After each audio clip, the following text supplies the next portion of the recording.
E aí, galerinha do sétimo, beleza? Professor Lucas Gonzaga veio dar aquela aulinha de geografia para vocês, pessoal. Então, peguem o livrinho, página 52, e o assunto de hoje, pessoal, é a população brasileira, certo? Roda a vinheta.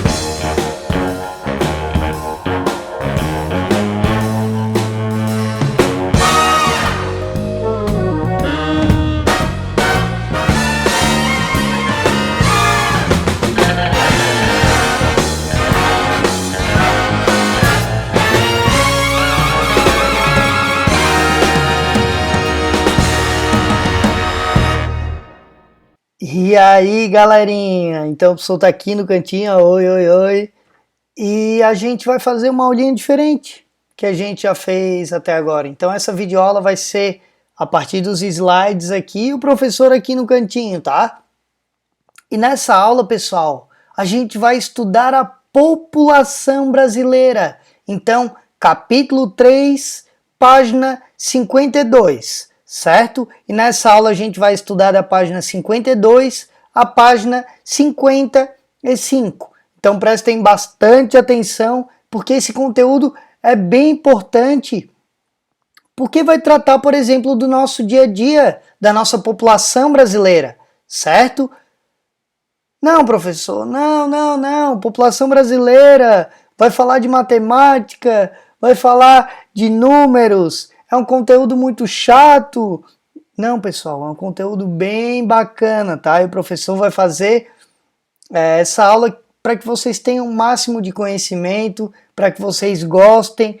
E qualquer dúvida, vocês já sabem, peguem um caderninho e vão anotando ao longo dessa aula, certo? Ah, e para lembrar, ó, tudo que vai ter nesses slides, tudo que tem nesses slides, tem no livro também, tá bom? Então, tudo que tem nos slides tem no livro. Qualquer dúvida, pode olhar o livro também, tá? Então vamos lá. Pessoal, para começar, olha só, a gente já tem uma imagem com a população brasileira, certo? Com a estimativa da população brasileira, por exemplo, aqui ó, em 2020, essa estimativa que a gente vai ter de dezembro de 2020, então população brasileira de 212 milhões de pessoas e a primeira lá em 1890, certo? Então a gente vai ter essa estimativa e a gente vê como a população brasileira cresceu, pessoal, certo? E como a população brasileira, olha só, olhando essas pessoas, como a população brasileira é diversificada, como ela tem vários contrastes, como ela tem várias culturas, como o nosso território, por ser esse território de dimensão continental, norte, sul, leste, oeste, ser muito, muito grande, pessoal, a gente vai ter essa visão, essa diferença de culturas, de povos, certo? Essa população imensa, uma das maiores populações do mundo que a gente vai ver hoje também, certo? Então esse gráfico mostra pra gente a população de 1890 até 2020. Pessoal, mas qual a população mundial? Mas qual a população de Santa Catarina? Qual a população de São José, professor? Então espia só, a população mundial atual, ela é de 7 bilhões e 800 milhões de habitantes. Olha só, a população atual mundial é muito grande. A população brasileira, professor, a gente já viu, 210 milhões de habitantes. A população de Santa Catarina, 7,2 milhões de habitantes. População de São José, 250 mil habitantes. E a população de Florianópolis, 500 mil habitantes, certo? Então a gente vê uma diferença muito grande entre a população de Florianópolis e a população brasileira, a população mundial, a população de Santa Catarina, certo? E a gente vê que os números são grandes, pessoal. Tem muita gente morando em São José, tem muita gente morando em Florianópolis, tem muita gente morando em Santa Catarina e tem muita gente morando no Brasil, certo? Tá, professor, a gente vai estudar a população, mas por que a gente tem que estudar a população? Por que é importante, por exemplo, a gente estudar a população de São José, de Floripa, do Brasil? Pessoal, por questão de planejamento. Porque quando eles querem abrir uma estrada, eles têm que saber a circulação de carros nessa estrada. Eles têm que saber a população local daquela região. Então, o estudo da população ele também vai trazer aspectos sociais, aspectos econômicos, como por exemplo, agora em questão do coronavírus, a gente vai analisar a população, todo dia a gente vai ver a população no jornal, quantas pessoas estão com o vírus, certo? Quantas pessoas faleceram com o vírus, quantas pessoas não vão pegar o vírus, quantas pessoas se curaram do vírus. Então, a gente vê estudos da população todo dia.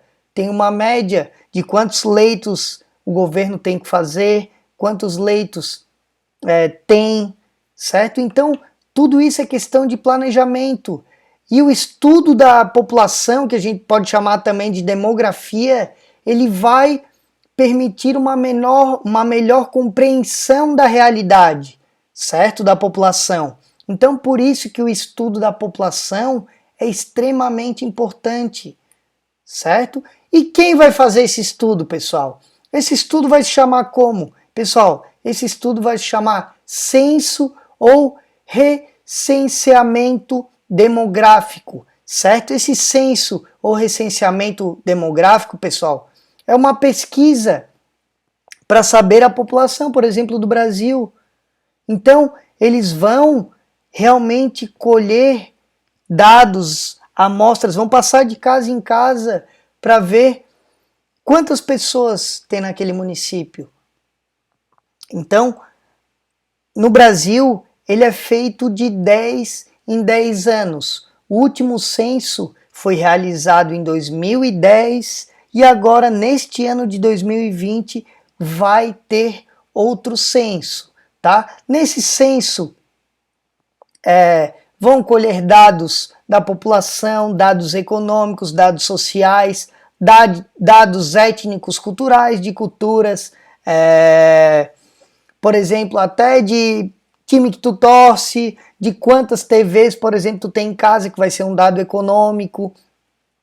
Então, pessoal, esse censo, esse recenseamento demográfico vai ser um raio-x dessa sociedade. E quem vai fazer esse censo demográfico, pessoal, aqui no Brasil, é o IBGE, o Instituto Brasileiro de Geografia e Estatística. O último censo ele foi realizado em 2010, como o professor falou, e nesse ano é para ter outro censo, tá? E quem vai realizar é o IBGE.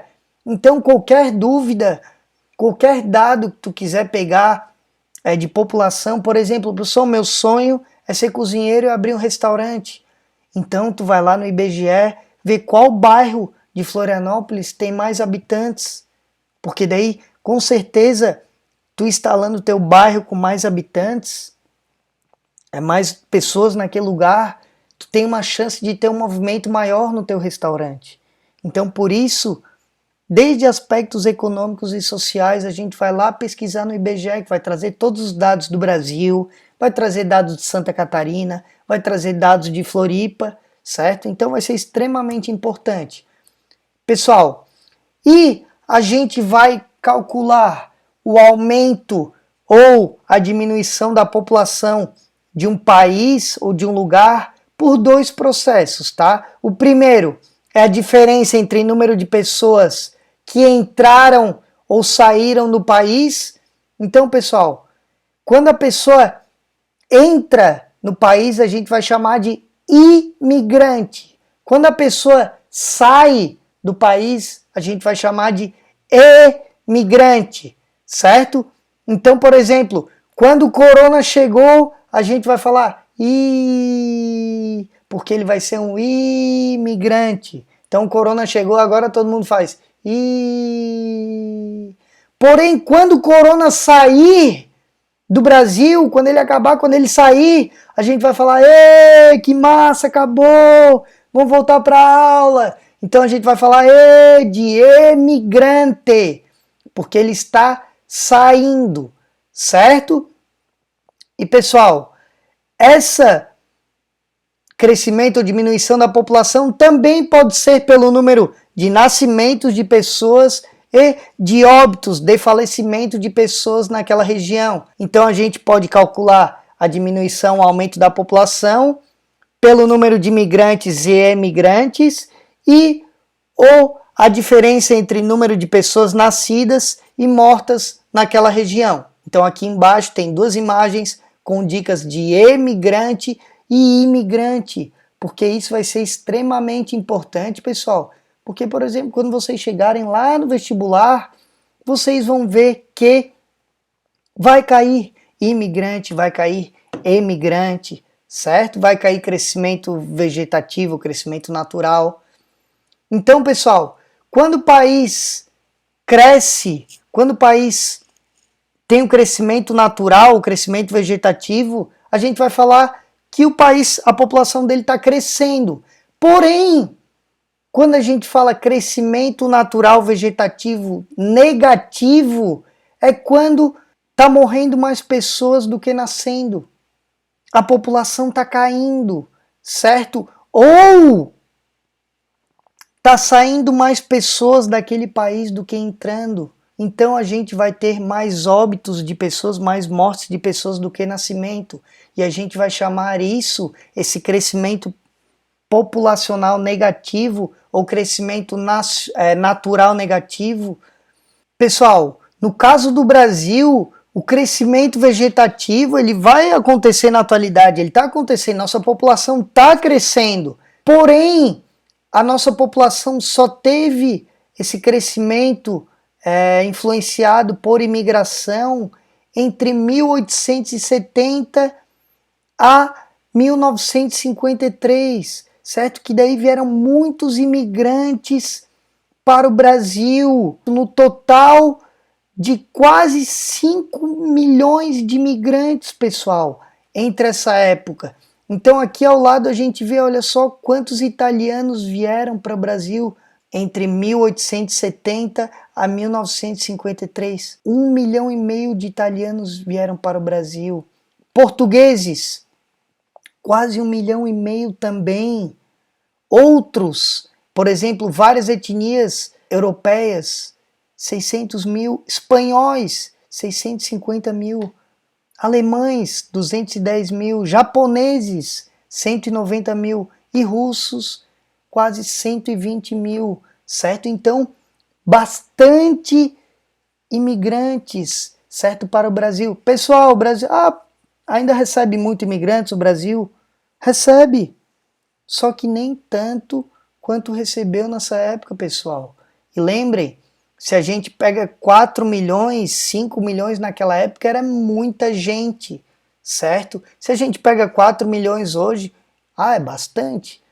Mas comparado à população de 210 milhões que a gente tem, não vai ter uma causa tão significativa quanto teve naquela época, certo? Então, olha só, a evolução demográfica do Brasil. Então, aqui a gente vai ter a população e aqui a gente vai ter as taxas médias anuais. Então, olha só, a população do Brasil em 1950, 51 milhões. Depois de 50 anos, olha só, essa população triplicou, vai para 169 milhões de pessoas, certo? Então a população cresceu muito no Brasil. Só que, pessoal, essa taxa média anual, olha só, ela não cresceu tanto, na verdade ela vai diminuindo. Então olha só, 1950, 2,39% esse crescimento populacional. 1960, quase 3%. Depois de 1960 ela vai começar a cair, ó. 1970, 2,89%. 1980, 2,48%. 1991, 1,93%. 2000, 1,64%. 2010, 1,17%. 2020, 0,69%. Então essa taxa foi caindo muito, certo? Se a gente tivesse aquela taxa de 2,39% ou quase 3% de 1960, a nossa população hoje seria muito, muito maior, certo? Então, pessoal, a população total do Brasil, ela passou de 169 milhões nos anos 2000 para mais de 190 milhões em 2010, certo? Então, a estimativa é que até o final desse ano a gente tenha 212 milhões de pessoas vivendo no Brasil. Pessoal, é muita gente, é uma das maiores populações do mundo, certo? Pessoal, e a distribuição dessa população pelo território brasileiro, como é que ela vai ser dada? Pessoal, a gente vai ter um território norte e sul, leste e oeste, muito grande. O nosso país vai ser de extensões territoriais, continentais. E a gente vai ver a forma dessa distribuição da população. Então, olhando aqui para o mapa, quanto mais escurinho, maior a quantidade de pessoas naquele lugar. E a gente vai ver que a nossa distribuição populacional ela é mais concentrada pro litoral, certo? E essa densidade demográfica, o que significa densidade demográfica? É o índice que expressa quantidades de indivíduos, de pessoas, de uma população por área, certo? Então, por exemplo, o número de habitantes por quilômetro quadrado, certo? Olha só, então aqui quanto mais escurinho, no vermelhinho a gente vai ter 100 habitantes por quilômetro quadrado, certo? Então as principais cidades como São Paulo, Rio de Janeiro, elas vão estar todas em vermelhinho, vai ter muita gente naquele local, certo? É, pessoal, muita gente naquele local, então não se assustem, igual o cachorrinho aqui. Então, pessoal, olha só, 70% da população brasileira vai viver no litoral. Por que 70% da população brasileira vai viver no litoral?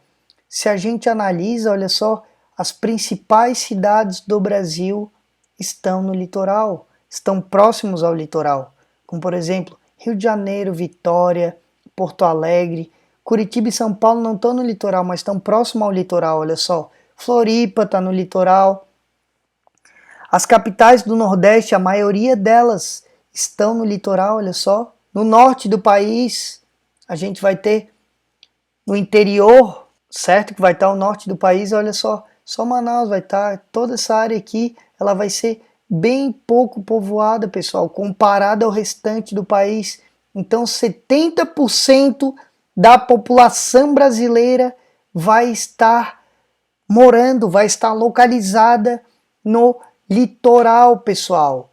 Então aqui esse mapinha de crescimento vegetativo, então a gente vê aqui a taxa de natalidade, quantas pessoas nasceram, quantas pessoas morreram e o crescimento natural, certo? Então a gente vê que a quantidade de pessoas nascendo, a proporção entre morrendo e nascendo no Brasil, ela está diminuindo, certo? Que a gente vai chamar de crescimento natural, que a gente já viu, certo? O crescimento vegetativo. Pessoal, a ONU diz que a população mundial chegará a 8,6 bilhões de pessoas em 2030. 1 bilhão de pessoas a mais do que a gente tem hoje. É muita gente em 10 anos. Então, a gente vai ver que a população mundial está aumentando muito. E existem países que vão ser mais populosos que o outro. Olha, por exemplo, dados de 2019. Os 12 países mais populosos do mundo. Então a gente vai ter a China em primeiro lugar, com 1 bilhão de pessoas, pessoal. 1 bilhão e 434 milhões. É muita gente. A Índia em segundo lugar. Em terceiro, Estados Unidos. Em quarto, a Indonésia. Em quinto, Paquistão. Em sexto, olha só quem está ali, o Brasil. Isso, pessoal, o Brasil é um dos países com mais pessoas no mundo, que a gente vai chamar de país populoso, certo? Então o Brasil é um dos países mais populosos do mundo, certo? Atualmente, ficando em sexto lugar. E em 2100, qual vai ser essa população, pessoal? Olha só, a Índia vai passar a China. A China vai estar em segundo lugar. Por quê? Em 2100, pessoal, olha só, quais vão ser os países mais populosos do mundo? Então a Índia, olha só, vai ultrapassar a China. Por que a Índia vai ultrapassar a China? Porque agora, para tu ter filhos na China, por exemplo, tu não pode ter mais de 2 filhos na China. Se tu tiver, tu vai ter que pagar, tu vai ter que, por exemplo, pagar taxas, e isso fica muito caro. Então eles fizeram leis para natalidade, para não ter filhos na China, certo? Para não ter acima de 2 filhos. Há 3, 4 anos atrás era acima de 1 filho só, certo? Quarto país, Estados Unidos. Quinto, Paquistão. E o Brasil vai cair lá para 12º, certo? Em população do mundo, em população mundial, pessoal. Então a gente vai ver que a população do Brasil ela vai diminuir de, atualmente, 210 milhões para, em 2100, a gente vai ter 181 milhões de pessoas. É só ver a quantidade de filhos, por exemplo, que a tua avó, tua bisavó teve. Com certeza é muito maior do que a quantidade de filhos que teu pai e tua mãe. Por exemplo, aqui na minha casa, a minha avó teve 7 filhos. O meu pai e minha mãe tiveram 3. E o professor não tem filhos. E minhas irmãs têm 1 filho só. Então essa proporção ela vai diminuir. E essa foi a aulinha de hoje, pessoal. Obrigado, certo? A gente se encontra até a próxima aula e tchau, tchau, pessoal!